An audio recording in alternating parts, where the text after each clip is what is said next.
340, mais c'est ça, j'ai bien pensé, le téléphone, on sait que les collègues sont bien partis au sud, donc pour les collègues intervenants, après la gare, première à gauche, donc il y a 95 à coucher du monde sur Provence. L'équipe est à proximité, rapprochez-vous. Alors non, on va tout de suite se mettre d'accord. Et Dieu sait que je porte pas certains magistrats dans mon cœur, mais on peut pas leur jeter l'opprobre, on peut pas leur jeter toute la culpabilité. La justice n'est pas coupable de ce qui arrive en France. On peut pas, c'est pas possible. Je peux pas, on peut pas désigner une institution et dire voilà, c'est de sa faute. Alors je vais parler pour moi.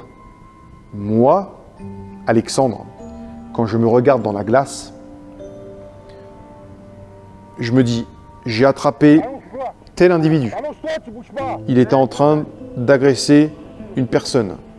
Il l'a assassiné. Je l'ai interpellé. Je l'ai menotté. J'ai fait la saisine. J'ai tout transmis sur un procès verbal. Et j'ai transmis mon individu, je l'ai remis aux mains de la justice. Moi, à partir de ce moment-là, the job is done. J'ai fait mon taf. Forcément, si l'individu est libéré et part pas en prison, je vais avoir les boules. Je vais pas vous mentir. Le flicard qui vous dit « Non, moi je m'en fous, je m'en branle, je fais mon travail, j'ai interpellé les gars, c'est ce qui compte. » C'est un mytho. C'est un mytho. C'est ce que les anciens ils nous disaient pour contrôler notre fougue. C'est « Oh là, jeune, vas-y tranquille, t'as fait ton taf. » Mais c'est du mytho. Forcément que tu vas suivre une affaire. Surtout si c'est des affaires qui t'ont marqué. Moi, j'ai déjà fait des inters sur des assassinats ou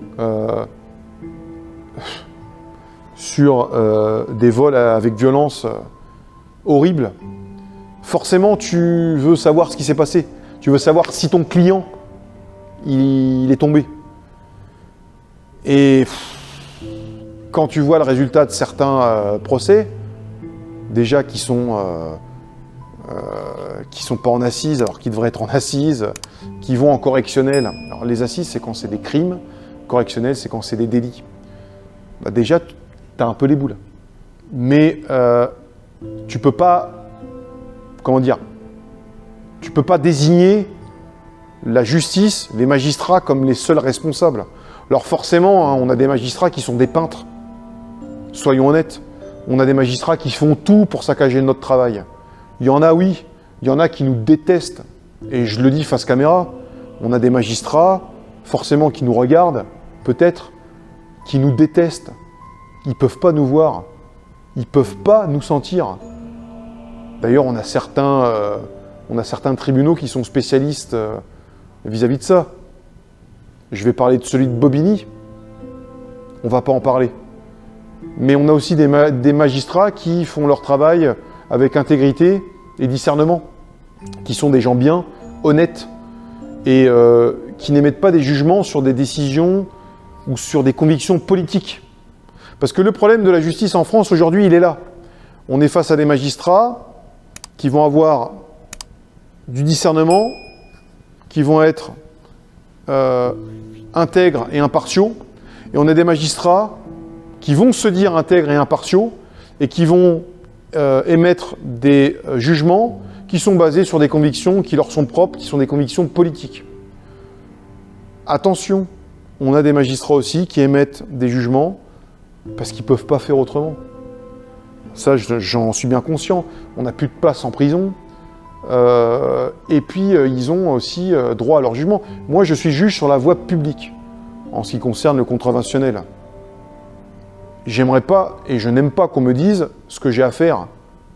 C'est pas moi qui vais dire à un juge ce qu'il doit faire. Maintenant, forcément, comme c'est nous qui sommes les primo-intervenants, on a une vision de l'intervention qui va être différente de la vision que le juge a. Et on a certaines décisions de justice qui, pour nous, sont incompréhensibles, parce qu'on l'a vécu physiquement. Je vais prendre l'exemple de l'outrage. L'outrage, moi, c'est quelque chose que je fais même plus. Je le traite même plus. On se fait insulter tous les jours. Les quelques outrages que j'ai ramenés dans des tribunaux, c'est parce qu'ils sont graves. Ils sont extrêmement graves. Et un jour, dans un tribunal, où j'apparaissais comme partie civile pour outrage, c'est les 2-3 outrages que j'ai portés à la justice, et ben notre client a insulté le juge. À la fin, parce que le juge ne l'avait même pas condamné pour nos outrages. Oh, le gazier a insulté notre ami le juge, dont je tairai le nom. Il a pris cher. Donc voilà, on a 2 poids, 2 mesures, et notre ami magistrat qui n'a pas l'habitude d'être insulté s'est pris l'insulte comme une goutte d'eau qui lui tombe dans le cou et lui a mis la totale. Notre gazier a quand même fait de la prison ferme pour un connard. Alors que pour nous, pour des fils de pute, des ta mère la pute, des j'en passe et des meilleurs, il n'avait rien pris. Donc voilà, on est sur... Mais je peux le comprendre. On est face à des opérationnels. Nous, on est sur le terrain. Voilà. On y est constamment. Et à des non-opérationnels. C'est facile de juger derrière son bureau. Attention, hein. Je ne suis pas en train de dénoncer ou de critiquer. Chacun son boulot.